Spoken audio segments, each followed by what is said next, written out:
I think one thing that's misunderstood about the horror genre that at least keeps pulling me back to it is that out of all the major genres that are out there, it tends to be the most unpredictable. Not necessarily everyone has to live in the end. I try to pull back from that. I don't need to have everything feel super realistic at all times, but in my mind, I think there is something to horror that is a part of the world that we're in, right? Horror that is still wearing our clothes, horror that is still around us, because I feel like that's familiar. That is something that you could imagine happening, and it feels really organic, and it feels kind of lived in that same way. Hey, I'm Michael Barron, the writer behind The Secret Lives of Demon Hunters. And you can find me at michaelbarronauthor.com and barronauthor.bluesky.social. You're watching and listening to Two Geeks Talking. Hi, I'm Jack Van Thomme. I'm the artist behind The Secret Lives of Demon Hunters. You can find me at real_JackVT on Instagram. And you're watching and listening to Two Geeks Talking. Good morning, afternoon, evening, everyone. Two Geeks Talking is an entertainment industry interview show where we interview the creative people from the comic, film, TV, movie, and video game industries. And of course, I'm your host, Kurt Sasso. We're joined today by not one, but two very talented and creative individuals in the comic space. One is a writer, the other is a talented artist. They're both talented. Why am I saying talented more than once? Because they're super talented. There we go. That's a good phrase, what we're going to talk about here today. They are the creators of The Secret Lives of Demon Hunters. We're joined by the ever-talented Michael Barron and Jack Van Thomme. How are you doing today? Great. I'm doing fantastic. Well, it's good to have you both on here. Super talented, as I previously mentioned repeatedly, because you both are here.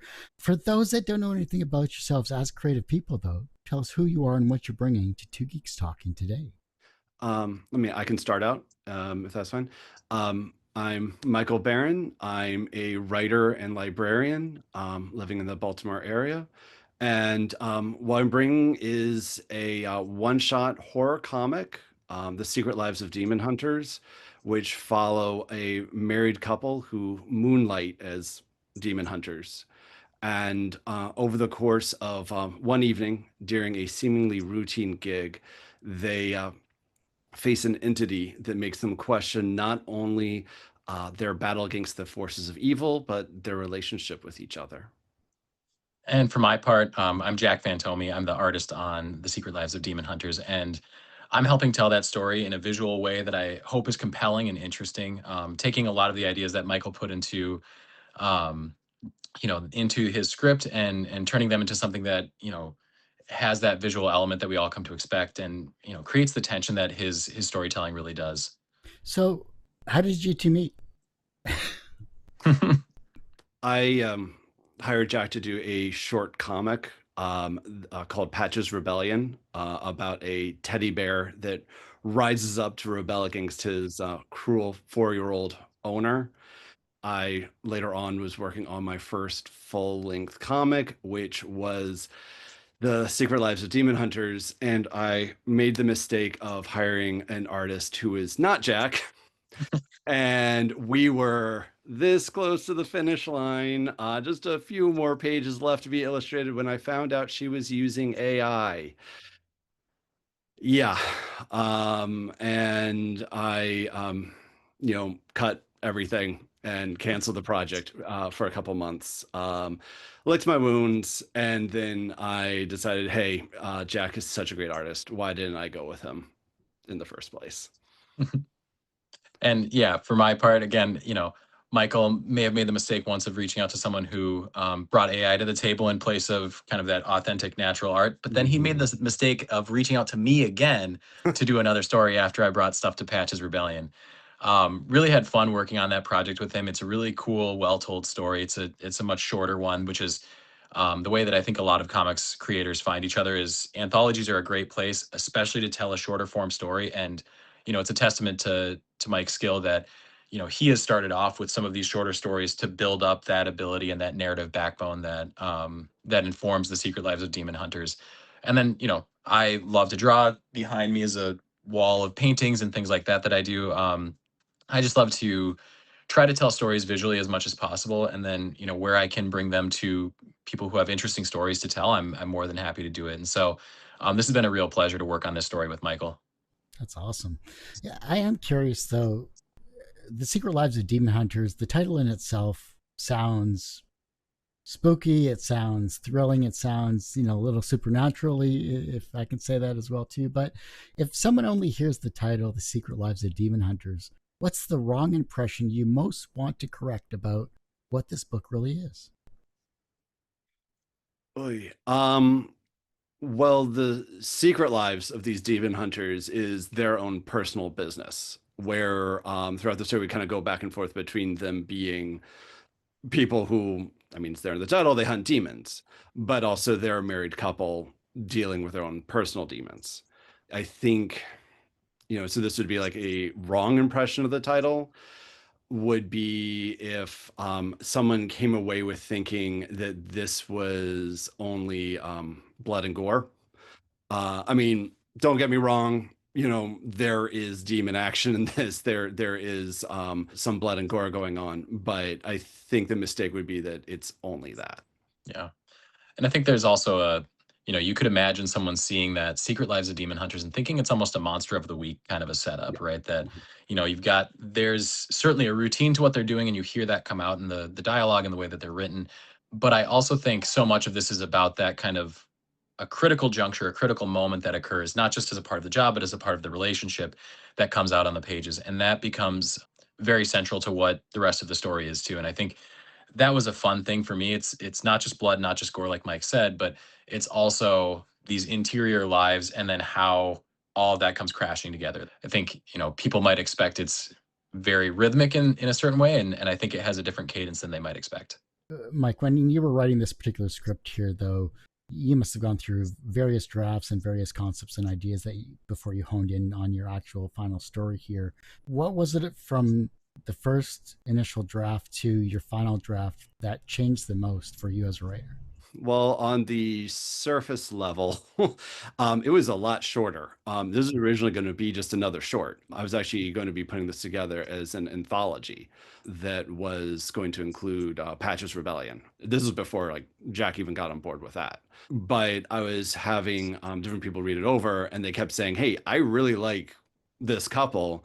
I want to know more about them. You should definitely flesh this out." I think on a less obvious it's longer kind of way. Even since I went on to hiring Jack, I made some edits that really delved more into their relationship with one another and had a little bit more flirtation between them at the beginning. What about from the art side of things, Jack? Even though you worked on Patches and then you're working on this process here, how long was it between those two books, and did your style change when it comes to drawing horror?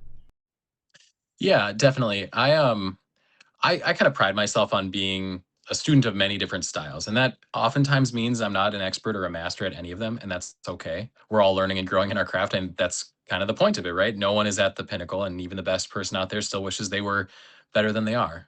I can't say what the exact gap was, but it was, more than a few months between Patch's Rebellion and Secret Lives of Demon Hunters.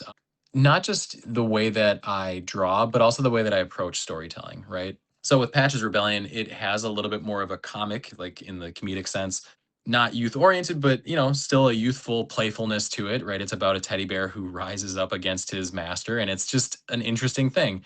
And that story lends itself to some more cartoonish styles, some more broad gestural kind of things, and the space for nuance in something like that and subtlety is a little bit more challenging. So the way that you draw shadows, the way that you render a face, the way that you highlight specific details as an artist is very different from what you do in a story that has a lot more interpersonal connection, a lot more history behind it. You're trying to load the space with a sense of being lived in as opposed to a stage that you're setting characters on.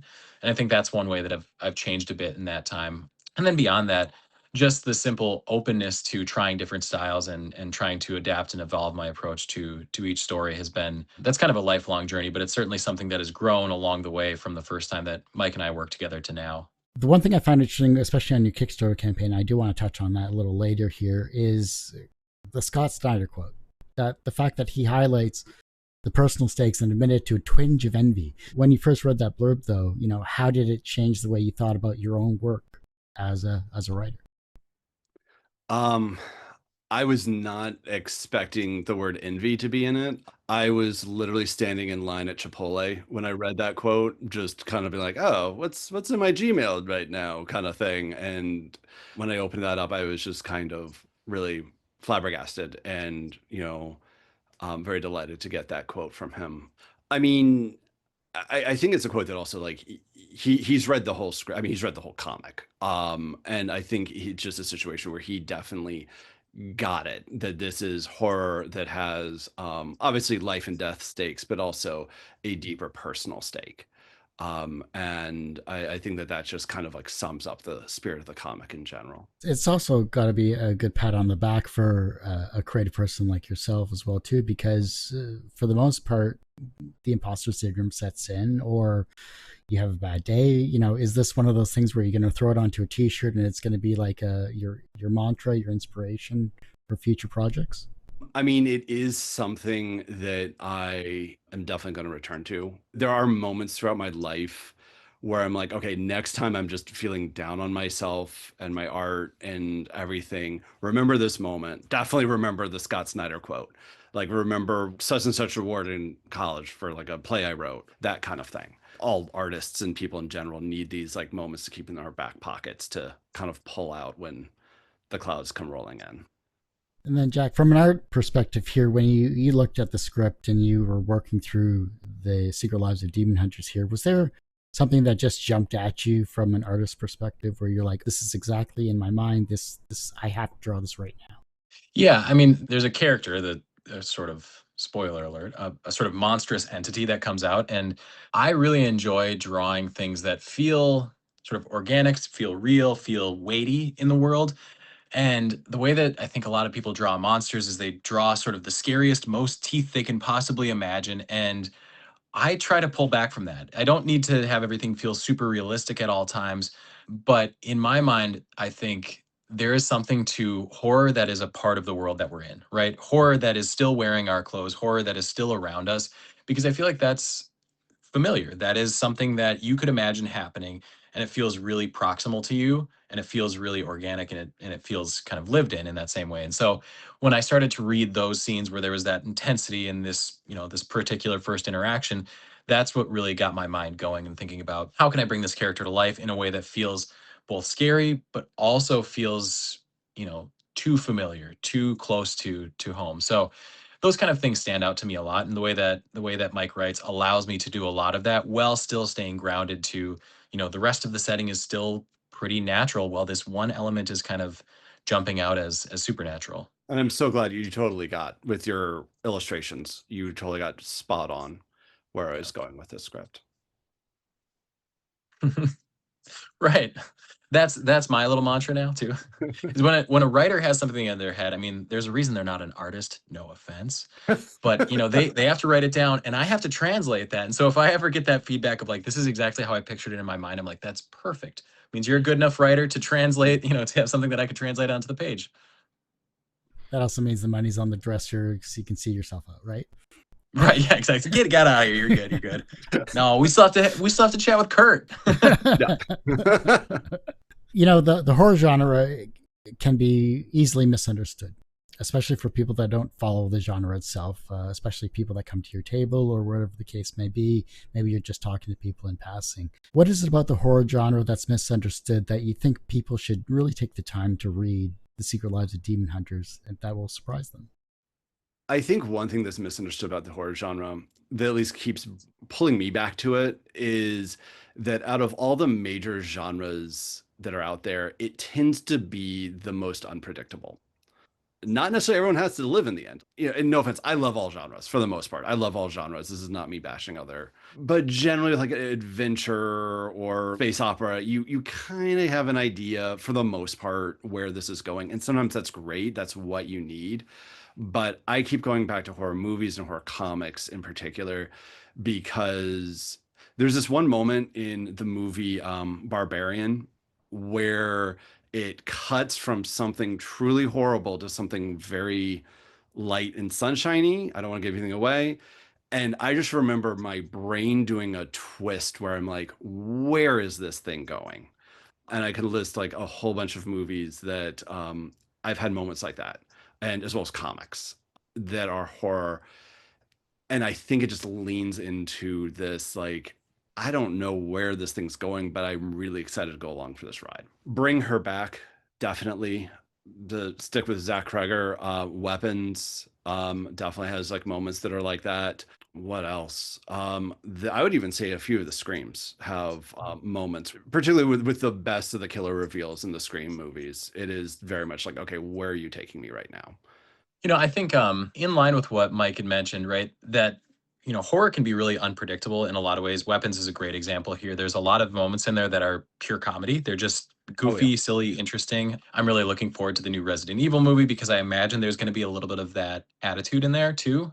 But I also think that people look at horror and where it crosses those boundaries, and they still think that it's one note. They think that visually, narratively, character, because it can be at times formulaic, or because there is a language to how it works, there's the idea of a final girl, there is the idea of X, Y, and Z that sort of molds how people think about horror as a genre, and it really isn't. I mean, if you look at Alien, that is a movie that starts off as kind of sci-fi horror, and it has those elements, but it also builds in these really robust character arcs and these really interesting dynamics and these interesting broader questions about what it means to be human. And I think that's what horror does. When you ask, what scares you, you answer what motivates you, what makes you feel hopeful. And those are things that I think people who only have a passing understanding of horror could tend to miss.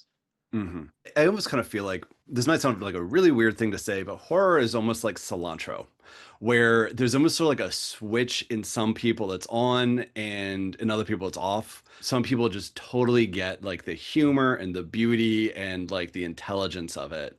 And other people, and I'm not trying to bash these people because it's, but other people it's just, no, I just find it unpleasant and I don't want to watch that. Or I don't want to read that or listen to it. He just triggered a question now. Sorry. No, this is good. This will be funny. Which horror icon would like cilantro, and which horror icon would hate cilantro? There's nothing funny to say here. I want to because I just mentioned Alien. I want to say big mouth of Alien, no. Little mouth, yes. I think maybe that's I don't know if you count that as a horror icon.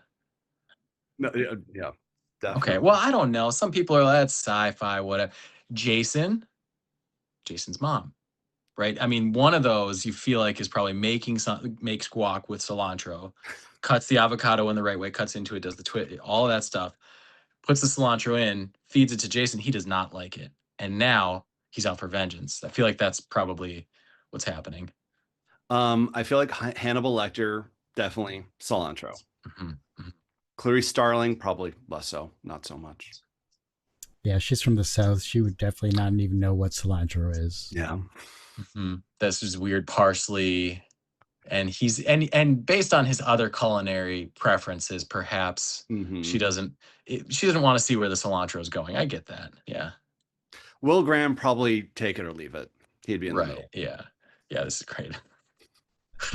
I think this is my new question whenever I have a horror comic or medium or whatever like that. Oh, just throw it in sci-fi. Anybody you're talking to, which video game character would enjoy cilantro, and which ones are unpleasant to be around in social settings like that? There we go. Samus and Metroid, definitely cilantro. Of course. See, I think Mario would hate cilantro, but Bowser would totally dig it just because. These are good. These are, and I like that we're getting out the wrong answers right now. This is phenomenal. This is great. Goro. Oh, No, sorry. Yeah. It's four arms. He's ripping all the leaves off really easily because he doesn't want to eat it because he doesn't enjoy it. So he's not only a bodybuilder, he's actually a chef in the outer realm. I mean, he's got to do something with his other hands. That makes sense. It's a secret fatality. Yeah. He shreds the beef. I mean, what do you want him to do here? And I think Scorpion would like it as well too. He'd say, "Get over here and try my cilantro." Okay. All right. The low hanging fruit, Kurt. I love that. No, you got to take that. That's fine. All right. The fact that you only have 24 pages to land both the emotional and supernatural stakes. What was your system for deciding what stayed on the page and what never made it out of your notes? Ooh. Well, first of all, like it's very weird going from short comics to larger comics was like, now I've got 24 pages, like, I can tell the Odyssey, kind of thing. And it's amazing how much story you can get through in 5 pages and how little story you can get in 24. Because you can really tell like a really detailed, very emotional story in 5 pages. You can tell it in one. But once you have 24, there is a chance you might get greedy, which happened on a couple of rough drafts. Really, what it comes down to is, okay, is this in one way or another lending itself back to the characters and the point I'm trying to make with this story? There were a few things that did hit the cutting room floor. For the most part, not a whole ton, but everything that did hit the cutting room floor was like, yeah, why was that even my outline? The one thing I always loved about those that could actually draw and those that could paint was those that could deal in black and white and light and shadow and things along that line. The fact that you're dealing with black and white, the gritty, sometimes funny, especially with your art style here. Did you have any guidelines that you wanted to follow? Was there something in your art palette that you want to lean into that you hadn't touched on before, especially in black and white? Yeah, that's a great question. So it's kind of an interesting arc with sort of where I have been as a creator, very much in response to the rise of AI and people, I would say, mistaking the art of art for the craft, right? This idea that I can type in a prompt and I can get something out that looks at first glance pretty good and great. It's got all these things in it, but it doesn't have that same kind of soul. So in response to that, I've been shifting to much more traditional media. These paintings, as well as I'm looking around my office, there are more than 75 different paintings that I've done in the past 3 or 4 months, like truly have become very invested in this, are a response to this digital only kind of experience. And that has always shown up in my digital work, this effort to feel tactile, tangible, real. And that was something I hoped made it through to The Secret Lives of Demon Hunters. But even more than that, with this black and white element, there's a value structure to every single one of these paintings that draws your eye in and keeps it composed, right? The value structure being, if this were in black and white, if you were just looking at the big blocky darks and lights, would your eye know what's on the page? And that's the same thing that happens in this story. Is a lot of it is structured around keep the things that are further away closer and less contrast, and create more of that sense of depth. And then the things that are closer to us, give them more bright highlights and more dark shadows to help us know that these are closer to us. Visually, they are more defined because they are closer to us. And I think that comes through in a lot of the pages. Even on the cover, there's elements of that. Even though it's in color, a lot of it is pretty muted palette. A lot of that is designed to guide the reader's eye through the page. And that was something that I really tried to pay a lot of attention to as I was doing this work too, is, you know, keep the page composed well, but also keep it structured in such a way that people know how to follow and know how to read it so that Michael's writing can really shine through. Yeah, and you did a really great job with the colors on that cover. It's a fun one. I mean, I really enjoyed it. That back and forth, the collaboration on what to put on that cover was really cool. And there's a poster that is a part of the Kickstarter that I've been kind of toying with that I don't think Mike has seen yet. So we've still got more interesting things that are going to come out of this, and it's just been a treat to work on. Well, let's dive into that here because the Kickstarter obviously is a huge, important part of getting this book out there and into the hands of the people that support you. Being as this is your first Kickstarter campaign, if you've never done one before, it's a marathon, not a sprint. So obviously it's about pacing, it's about getting your content out there. And as long as you keep promoting it, then people will start supporting it here. And as long as you don't get a cease and desist, you're perfectly fine to keep retweeting it out there. Just talk about this campaign as a first timer, Mike, putting this together. What perks do we have? What are you excited about people getting their hands on? Like, let's dive into it from top to bottom here. Well, I mean, obviously, you get the comic. We have both digital version as well as physical version, a signed version. I am a published author with not just comics, but also short stories. And so we have a tier where not only do you get the comic as well as the poster, but you also get, I can give you feedback on your writing, up to 48-page script for comics or up to 20 pages of fiction or creative nonfiction. But the one I'm really excited about, the tier I'm really looking forward to working on, is at that tier, obviously you get the comic and the whole shebang, but you also give Jack and I a topic, whatever you want it to be. It can be cats, it can be UFOs, and we write a comic, a one-page comic, just for you. And of course, Jack illustrates it. And yeah, so that's one that I'm really looking forward to working on. I've done this before in other campaigns, and it's always fun because it tells you that you found your audience, and that's a huge thing. Even going back to that Scott Snyder quote, like, yes, that's a big ego boost to feel like, hey, I've been seen by someone who's a really prolific and well regarded writer, but also like I've found somebody who's in my audience, and my audience includes people who are really cool, right? And so, this one page comic, it can be on really anything, and you may be wondering or may not be wondering, how can you do something justice in a single page? But as someone who has published over 500 one-page comics as a part of different comics collaboratives, it's very doable, and you get some really interesting results out of it. So I agree. I'm completely in on that one. And I hope to see at least a few people, back at that level so that we can tell a couple interesting stories. Yeah, I'm really looking forward to that too. It worked for Farside and Gary Larsen for all these decades. I mean, yeah. I had another Kickstarter last year that it's more of a superhero noir kind of thing, and we did that, and we got a couple folks to back at that level too, and just interesting ideas come out of it. And sometimes it's like, hey, I want you to tell a story about my kids. Cool. Like if you want us to tell a story about your kids, that's great. I forget, we didn't do it in this one, but there's other options or versions out there that are like, hey, we'll tell a story in which you get to be a character, or for $1 more, we'll tell one in which you definitely are not a character. Really kind of encourage people for that extra buck. There's also ones where you can get them put into the background, or their likeness put into the background, things like that. I've seen that on a few campaigns as well too, and I think that's a wonderful experience, especially if they're large enough in the thing. But it also puts more pressure on the artist, I think, as well too, especially if you're trying to finalize a comic. The amount of people who want me to draw or paint, I mean, this again, I'm doing a lot of this. I've got paintings of my kids at home and love doing that. But now when someone says, hey, would you do a portrait of me? I'm like, buddy, you do not want to know what you look like in a front facing camera. So if I accurately represent you and you didn't realize you had that thing on your ear, we're going to have a very uncomfortable conversation. Yeah, that's it. Venmo, they can't refund that transaction. It's fine. Yeah. To the core idea of our greatest demons live in our past. Was there a moment of realization in your own lives that made the theme feel non-negotiable for this story? I mean, I think that it really kind of like in general, like we all have regrets, things that we wish we had done differently. Like the whole idea of being able to go back and change something, or be able to relive our lives, like knowing what we know now. I mean, that's a very common daydream. I mean, everybody has that, right? I mean, that's the tough thing is with those character dynamics, you hear it come out. Those thoughts that keep you up at night, wake you up, or you come back to time and time again. You think like, I wish I had said this different. I wish I had asked this sooner. I wish I had known this at a different point.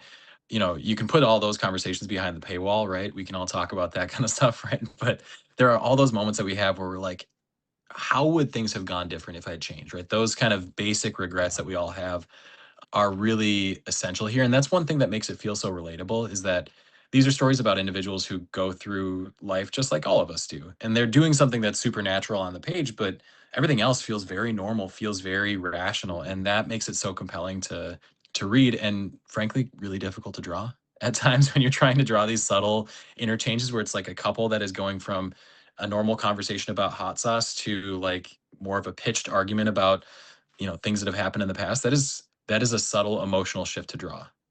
I mean, I think for me with like my past is like I am I have anxiety. I have a very strong social anxiety. And I remember when I was going to college and hearing like adults being like, oh, I wish we had this kind of thing when I was in college, kind of thing. I have a similar response, like looking at like how big meditation is now and how much there is. Obviously, it's not perfect, but there's more of an understanding and acceptance of people who do have anxiety or OCD, which I also have, being like, wow, I wish that that had been more around when I was a kid. and that there was more of like kind of other people just kind of like getting it a little bit more, whereas now, once again, still not perfect, but it's more out there. It's not a shock, or they don't have to walk on eggshells or whatever, because either they've experienced it or know someone that has, or it's their first communication with said issue in the first place. So, or it's something they've been suppressing since the 80s. Go figure. If Demon Hunters connects the way you hope, what new kind of story or world does it give you permission to tackle next that you might not have felt ready for? Well, this has definitely given me the confidence to pursue my next big project, which is a 5-issue comic. This is something that it's written. I am in talks with illustrators about it. And so hopefully we are going to get this on the road really soon. Do you have a title? The Night Highway. I don't know if it's too soon for me to get into sharing plot points, but it follows siblings who have to wear masks and stay completely covered up because anyone who sees any of their part of their skin immediately dies. And they have been living in an isolated property their whole lives, and they leave for the first time to figure out like what is under their masks and learn more about their mysterious origins. That's interesting. Yeah. I'm looking forward to it. I am curious for those that are creative that are listening to this or watching this for the first time and are afraid that a one shot is just too small for their first script, let's say. What unexpected advantages did the 24-page format give you that a shorter series couldn't? More focus. And one thing that this isn't something I realized until I was a little older is that when you do give yourself constraints, like in some ways that balloons creativity. I mean, if you're just going to be like, okay, I'm going to do a 50-issue series that's just set across this vast galaxy. It might be really cool and that's really great, but you almost have like too many ideas, particularly if you're early on in your career. Brian K. Vaughan is nailing it with Saga. We definitely should be telling those kinds of stories. But if you say, okay, I'm giving myself 1 page, I'm giving myself 5 pages, I'm giving myself 24 pages, like this specific amount. Ironically, once you have this like set real estate in which to tell the story, the ideas just start to flow. And yeah, you have to kill a couple darlings. There are a couple few things you have to scrap. There is also sort of, more of a focus, which does bring in more creativity, which is kind of ironic. And also, like, let's be honest, there's more of a chance it's going to get complete. And that just feels so good to be like, this is a solid object that I helped create, that I was a part of. Well, it's got to be exciting for you, especially when you bring this eventually to the Comic-Con circuits and things like that. Like, I'd love to see fan interactions with them when they finally pick up this book for the first time and you've gotten through your elevator pitch and you see their eyes light up or you see whatever the case may be. Like, the feedback itself for the book, did it meet your expectations? Did it exceed it? Were there things that you needed to work on that you got to finalize once you gave the final script to Jack? Like, how did the feedback work out for you, and did it improve you? Yeah, short answer, yeah. Most of the feedback I got definitely improved the story. I mean, obviously, that goes way back to when it was like a little short comic, all the way up to we're illustrating it, kind of like just like tweaking little bits of dialogue. But yeah, there have been a number of people, including, definitely Jack with his excellent illustrations, but even with him, with his feedback on the script, that has definitely helped bring this whole story together. If you had to imagine Ashley and Jordie a few years after the last page, no spoilers now, what's the uncomfortable question you think would still haunt them? Did I do the right thing? Like, did I compromise my morals to just make me happy? It's hard for me to go into more detail without giving spoilers. But yeah, that's basically the short answer of it.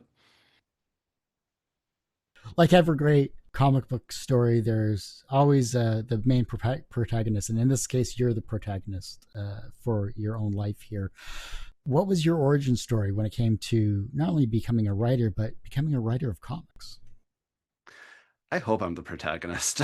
Um, so yeah, so I've basically been telling stories since I learned how to talk, basically just coming up with stories. And I always loved comics. Like I grew up reading Bone, which is itself is a wonderful black and white comic.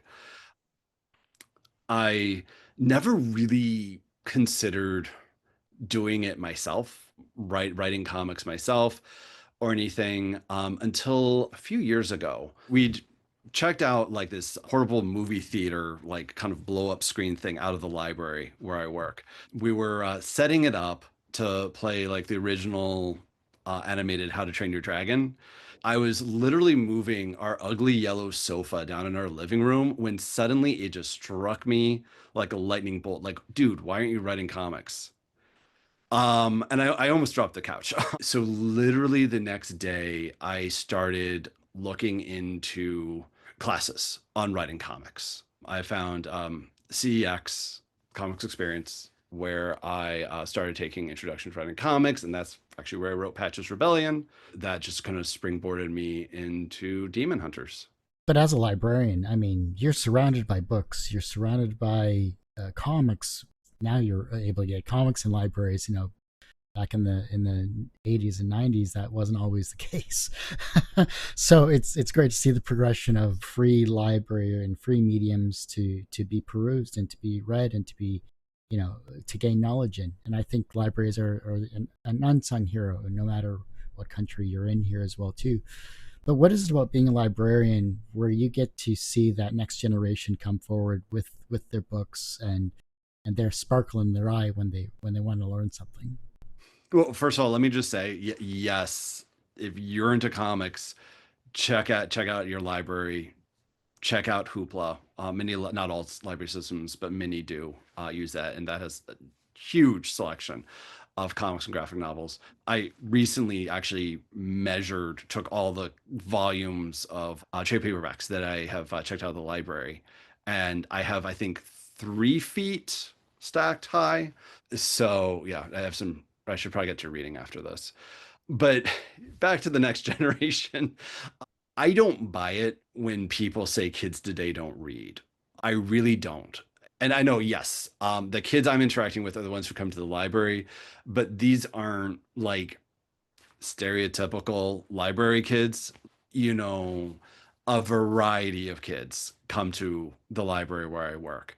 And there definitely is an enthusiasm, both with just prose and especially, of course, with manga, American comics as well. I was reading in my high school library, and that's where I got to read Isaac Asimov and Sherlock Holmes and Dragonlance, and insert every dragon type book that was around in the 90s, because that seemed to be a theme for some reason.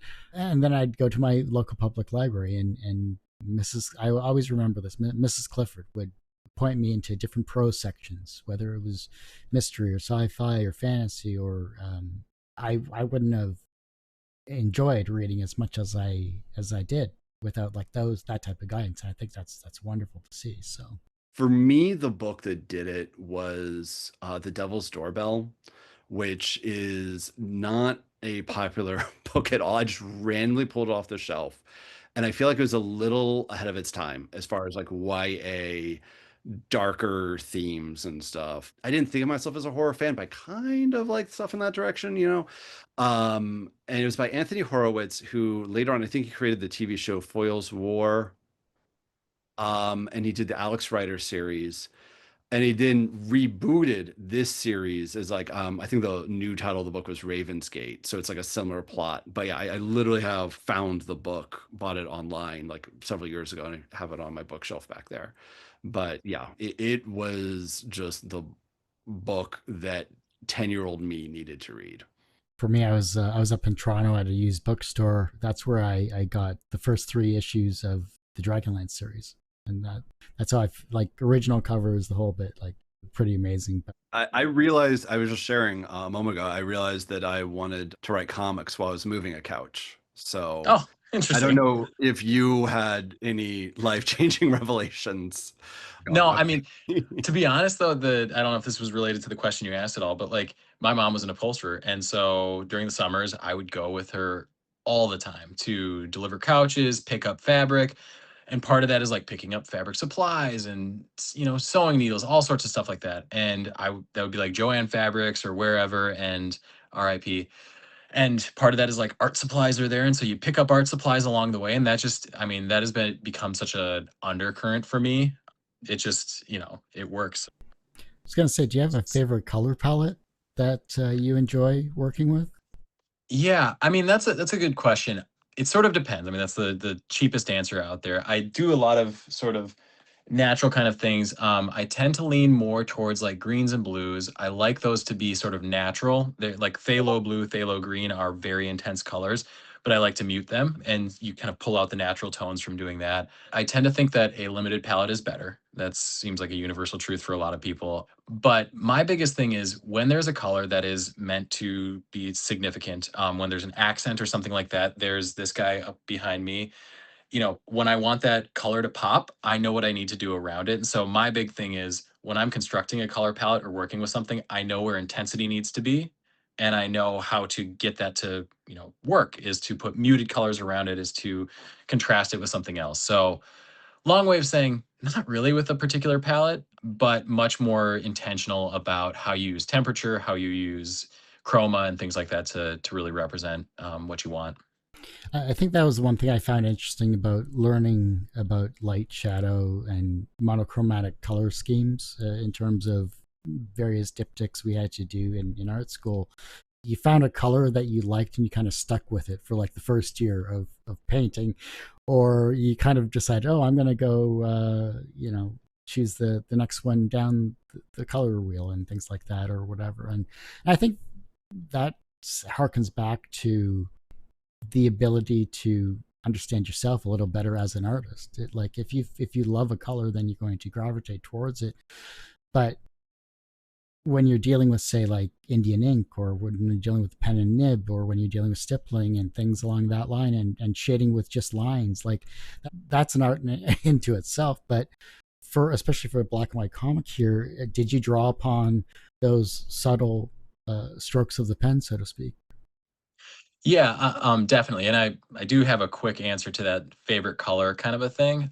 I will say the color that I run out of the most is this Winsor and Newton Naples yellow. I use that constantly. It's like, for anybody who cares about acrylic painting, which is me, I do care. That color has such nice mixing quality. It creates this nice, rich, warm kind of color without feeling too heavy or fake like a lot of yellows feel. And it adds this realistic glow to just about anything you could do. Anyway, to your question, when I'm when I'm drawing those pages, I do tend to, like, I don't remember I know if you remember Dr. Katz at all, but that kind of squiggle vision line work, that feels really nice to me. And so a lot of the stuff like Manhattan Projects with Nick Pitara was an artist that really got me to think more about comics and how everything doesn't have to be like computer perfect. And when I'm doing black and white, the big thing for me was I still want it to feel textural. I still want it to feel interesting. I want it to feel like it was drawn intentionally, but not too preciously, if that makes sense. I think there's a lot of digital art, especially now, that looks really precious. Like the gradient is just perfect. It's mathematically perfect, and so it's there. And to me, it's not as soulful as something that feels like I had to get this out of me. And there are pages in the book that they feel rushed is the wrong word. They feel urgent, right? They feel like this had to get onto the page. And I think that brings an energy to them. That's my hope, is that, when you see this first interaction with the demon in his human form, the demon in his demon form, apologies if that's a spoiler at all. But, when you see these interactions, you're like, there's a crackle to it because you know that it was drawn with such intentionality to it. I feel like Jack definitely caught the spirit of what both with the characters as well as also the tone of this world. That this is set, I mean, obviously it's set in our world, but the world of the story, where he did definitely capture that this is a place of deep shadows, but also light as well. What's one skill you would happily steal from each other? Something that Jock does visually and Mike or Mike does on the page that you'd love to weave into your own works? I'll jump in here. Mike is really good at pacing out his stories. I think there are a lot of people who, when they draw or write, they want to get only to. This is gonna sound like I'm critiquing, and I'm not. There's a lot of people who want to rush to the good stuff, and Mike is willing to sit and ruminate on the stuff that feels at first like, why are we spending time here, right? And that is to say, like, he is willing to commit the energy to small moments when I think a lot of people aren't. And those small details are so important to people, and they make a story feel so real and so lived in. When I think the desire is for everything to feel like bang, bang, bang, here's what's happening and here's why. To me, that's not telling an interesting story. That's, a slideshow of cool things that you found online. So if I could pull in elements of that into my art or even into the stories that I tell with my writing, that would be a phenomenal victory. Thank you. Thank you very much. I mean, I wish I could just draw, honestly. I mean, if I had tried to draw Secret Lives of Demon Hunters, you guys would be reading a comic book that, hopefully is very well written, but would be populated by poorly illustrated stick figures. But to be more specific, I love all of Jack's style. I really like the backgrounds in this comic. It's on the first page. The house on the first page, like even just like the background around the house when young Ashley, spoiler alert for the first page, is like walking home. Like that really just caught like this, kind of the harshness but also softness of that image, like really kind of caught the story I was going for.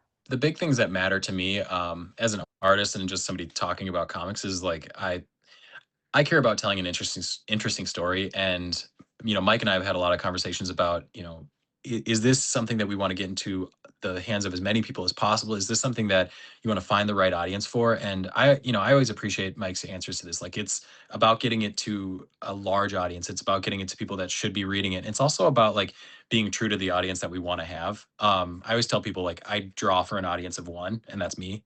And if other people like it, that's awesome. Like, that's so great when you get good feedback on your own work. But if you're not pleasing yourself with your own writing or your own art, you're like, I don't know, man. I'm not a millionaire based on art. That's just not going to happen. And that's okay. Right. But I do it because I care about it, and I do it because I enjoy it. So ask me that question or just cut this. Just throw this out there. I don't care. Everyone has one person that inspired them on their path to where they are today. Who was that for you?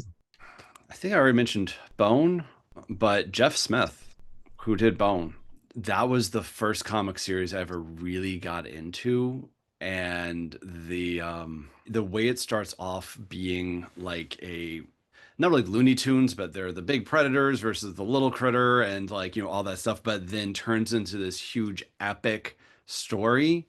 And the way it kind of grew up with me, I would just say, like, even though it's such a different thing from Demon Hunters, I would say that was just hugely influential on me with storytelling in general. And also, once again, the juxtaposition. I am all about like having different ingredients in a story that are so different, but somehow mesh and work together. And I definitely learned how to do that from him. Yeah. And I would say, the person that's probably most singularly influenced my trajectory as an artist is my mom. I mean, it's 15 days after Mother's Day, so like, still happy Mother's Day. It's a little belated, but we're good. Just the willingness as a person who didn't grow up reading comics, who, was creative in her own ways, to be so willing to say yes when my interests were there. Like, a copy of How to Draw Comics the Marvel Way, I have that because she picked it up because we were at a bookstore one day and I was like, I want this. And she's like, yeah, let's make it work. And when you have someone who is in your corner like that, even when the art isn't for them, like, there's paintings here that I have that I'm like, I don't think she's gonna like that one, but I know she would care about it. And that's the cool thing, is when you have people like that in your life. And so there's a lot of people who have done the same kind of thing for me, but she was certainly the first. And I feel like I also need to, so I'm not that guy who chose somebody who I will never meet really. I need to give a shout out to my parents because they both have been very supportive of my art and my writing. So many of the stories I'm into because of my dad. Like, he was the one who showed me Dr. Strangelove when I was probably too young to watch that movie. You're still too But young for it. It's fine. yeah, I think the world might be too young for it. But yeah, and so they have also been very influential.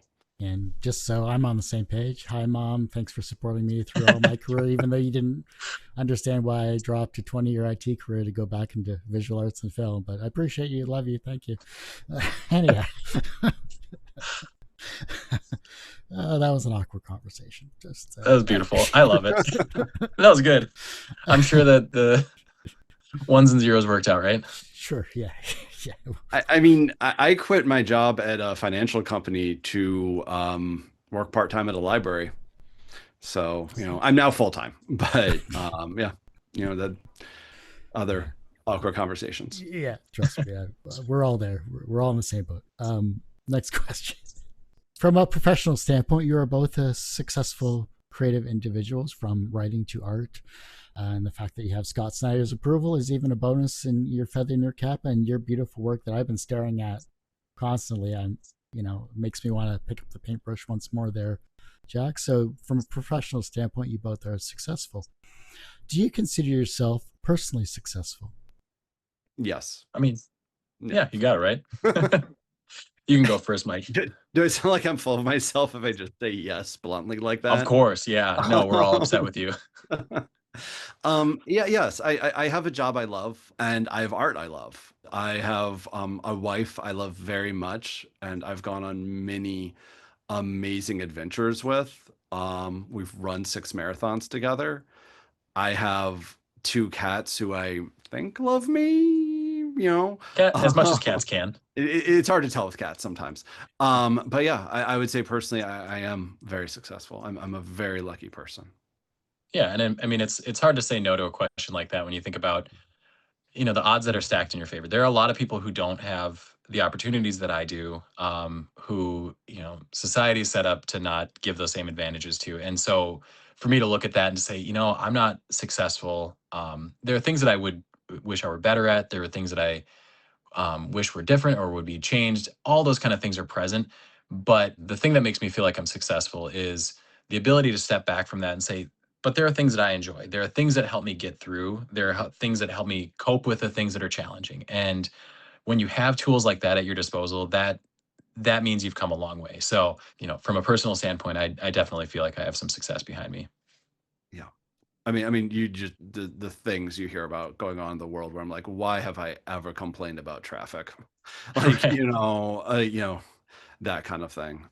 My coffee is 5 degrees too cold. Jeez, the world's ended, That said, though, it's okay. It's okay for you personally to say, relative to my normal, this is kind of a bad day. That's okay to have that too. Yeah. Give yourself a little grace, Kurt. Come on. I appreciate the positive affirmation. I got you. That's a good touch. Yeah. Yep. There's a reason why Canadians like Minnesota. So yeah, I know. We're very pleasant people. Yeah, exactly. How do they feel about Baltimore? You mean Bomber? The reverse of success is failure. How do you deal with your failures? I mean, I've already mentioned the whole reaching to your back pocket for that really good moment to remind you. And sometimes that works, sometimes it doesn't. Other times, my wife, who is also my best friend, talking to her about what's going on, and very often just talking out loud, that takes it from in here to out here, and somehow that makes it less scary. Also, dealing with stuff with meditation, if I'm being honest. That is something I very highly recommend. For me, in terms of art and things like that, I don't really even conceive of failure as a thing.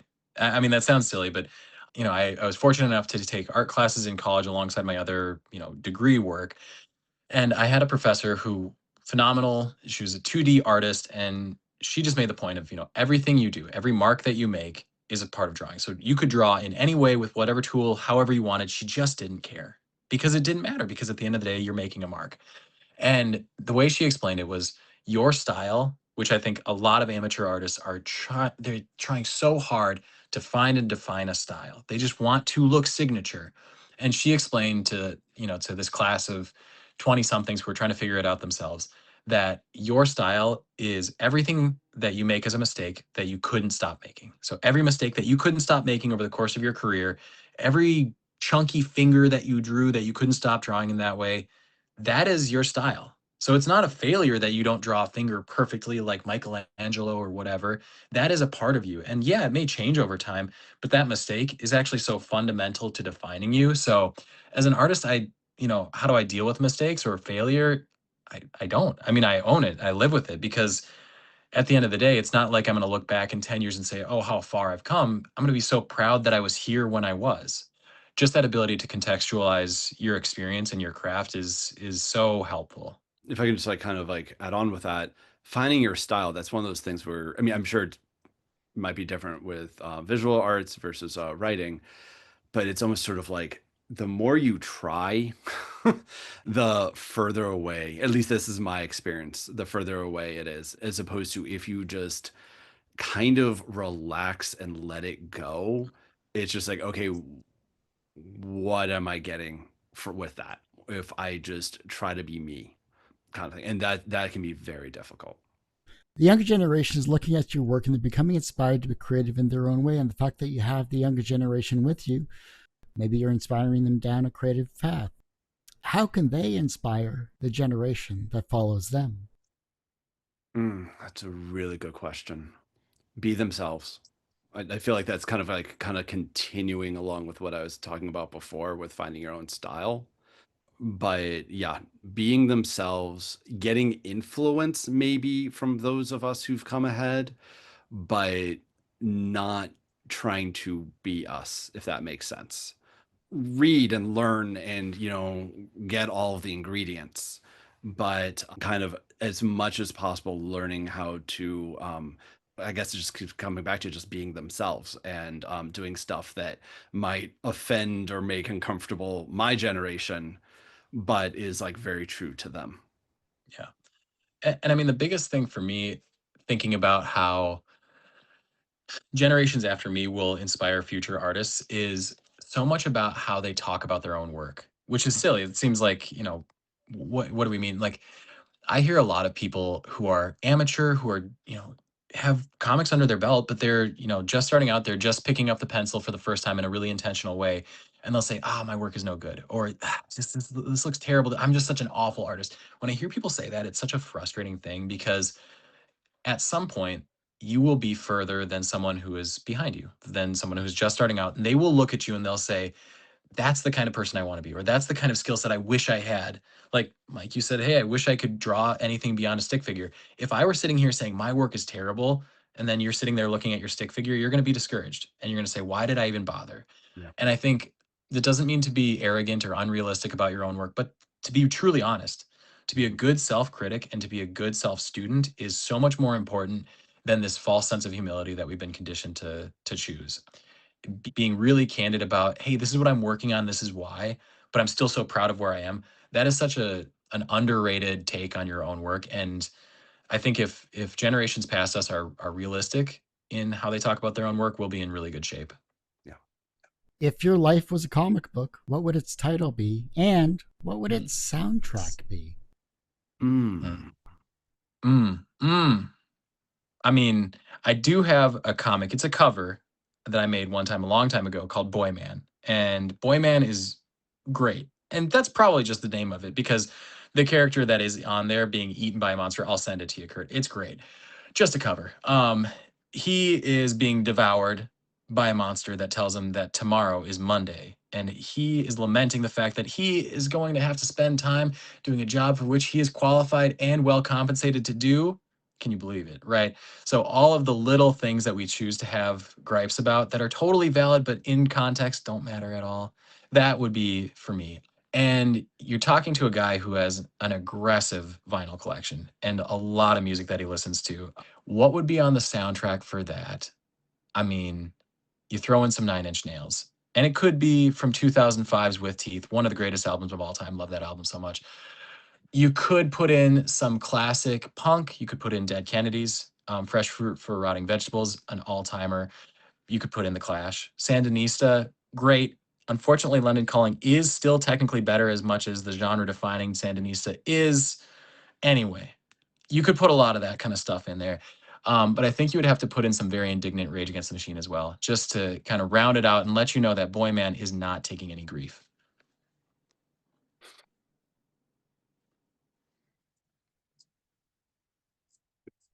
No. I have a lot of passions. Here's the other thing. I cook a ton, and I, like Mike, run a decent amount. And like perhaps are you a Maple Leafs fan? Oh, what's wrong with you? Okay, I gotta leave. No, no, it's fine. I play a ton of hockey, all those kind of things. I love the idea of being able to sit and hold those different perspectives because they don't all sit together, but it's like nothing in life does, right? So anyway, but I appreciate that vote of confidence. I've been sitting here thinking, so my life is a comic book.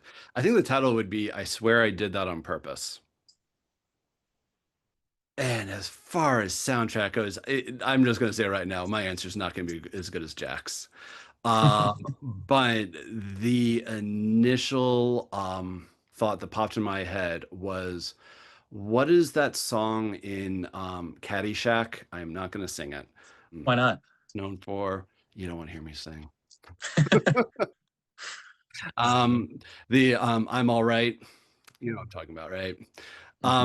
That is the first thing that popped in my head because I feel like that could be used for so many moments in my life, both for like legit and also to be ironic. You know, just sort of like I've hearing that song being played over me finishing up running 26 miles, I feel like would kind of be maybe a little too on the nose. Yeah, and those are my answers for what they're worth.